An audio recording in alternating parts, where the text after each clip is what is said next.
Guys, it's me again, Fatima Adnan. So now guys, nandito ako sa bahay ng kapatid ng amo ko at ito yung room namin ng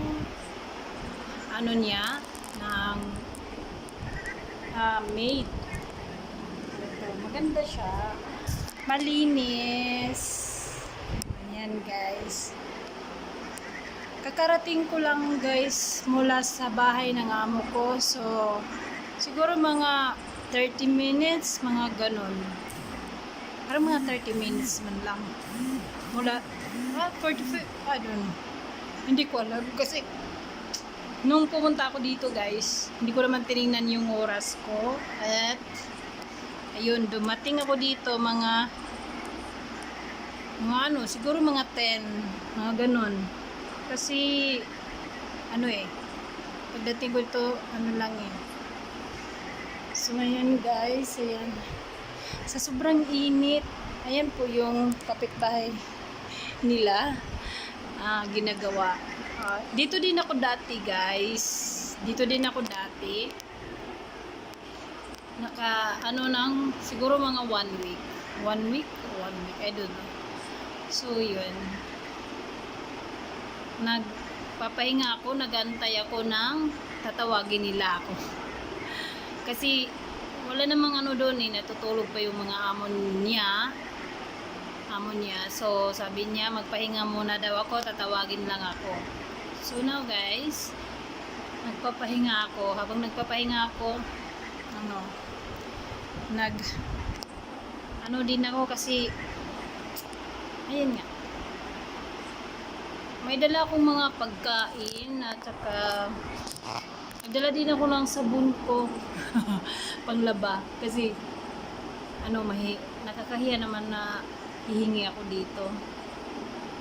Sabi naman ng amo ko kukuha daw ako ng gusto kong hindi ko dinala yung karne na binigay niyo nung kasi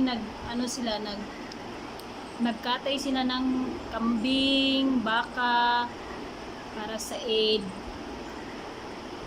Pero hindi ko dinala, siguro dadaling ko na lang yon sa bahay namin. Pag uwi ko, pag magtitake ako ng holiday next May, siguro mga August, mga end of the month of August because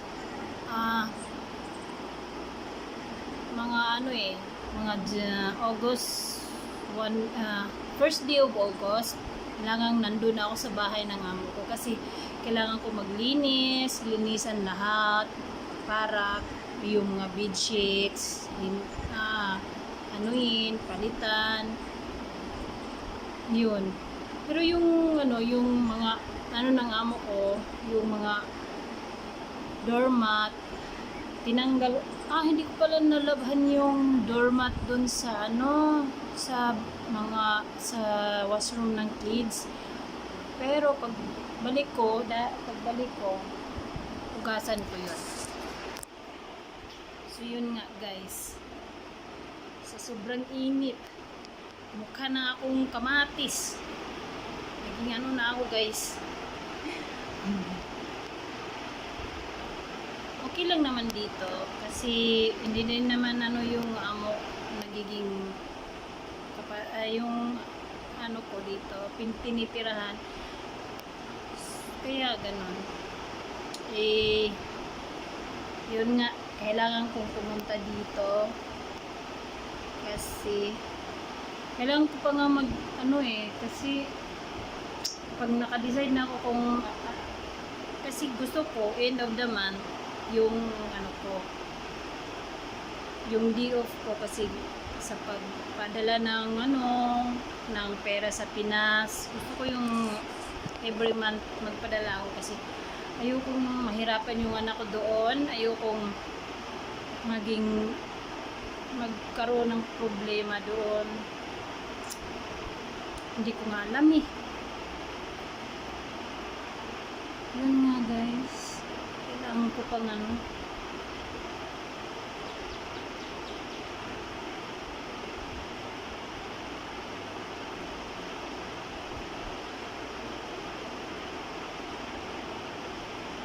Siguro,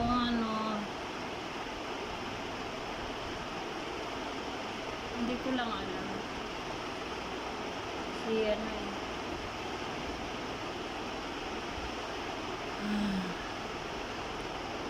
namumula talaga mukha ko, guys.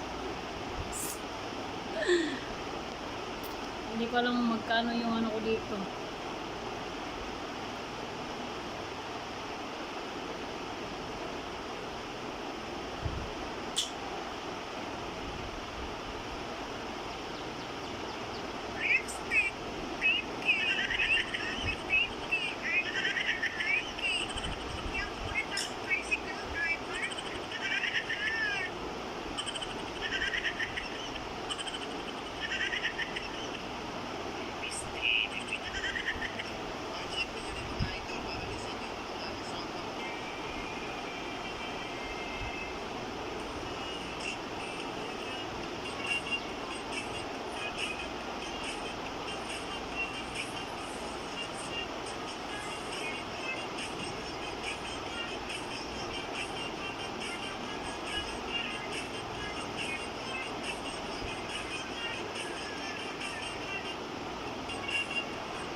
Hi guys, so hot. Ito yung higaan ko, guys. Iwan ko kung ano to, siguro sofa bed to. Tulad din dun sa sa bahay ng amo ko. Pero may kasi kami. Sana pagbalik ko, iba na yung sa katagal-tagal sobrang init na. Kagabi yung sobrang init, nakahubad talaga ako, guys. Naghubad talaga ako na natutulog. Kasi ang init-init, hindi ko kaya kahit nakahubad ka naman, parang balisa ka. Hindi ko alam kung bakit. Hindi ko alam kung bakit ako balisa kagabi. Hindi ako masyadong nakatulog. Tapos, nagising ako mga 7:20. 7:20 ba? Titingnan ko na. Titingnan ko daw yung alarm ko.